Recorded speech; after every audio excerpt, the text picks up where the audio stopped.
It's been a big day for two movements that have never governed France before. But for the establishment, it's been devastating. Marine Le Pen's battle to arrive is over.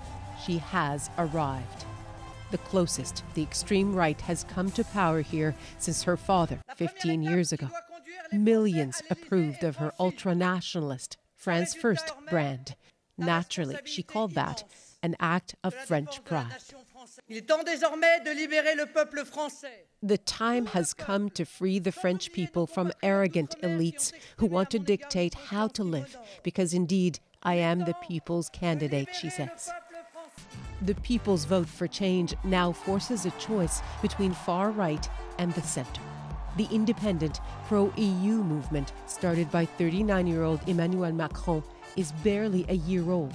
Borrowing from the traditional right and left, he helped decimate both. I hope in 15 days to become your president, the president of all French people, he says, the president of all patriots against the threat of nationalists.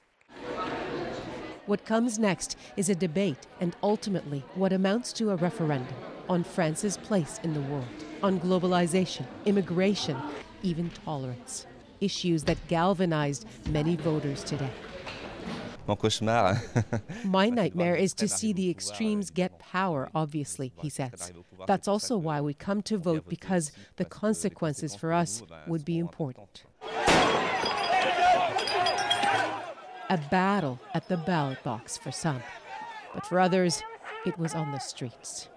Anti-Le Pen protesters clashed with police in Paris soon after the news she would be a final candidate for the presidency.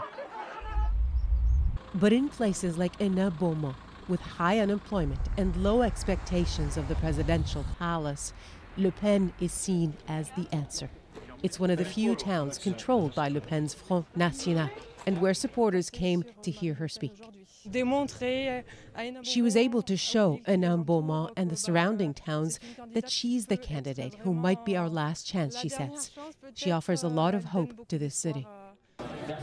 But as the polls closed, leaders of traditional parties, left and right, conceded defeat and quickly backed Macron.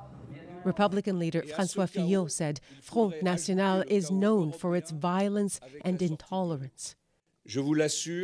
I assure you that extremism can only bring hardship and division to France, he said. There is no other choice but to vote against the far right.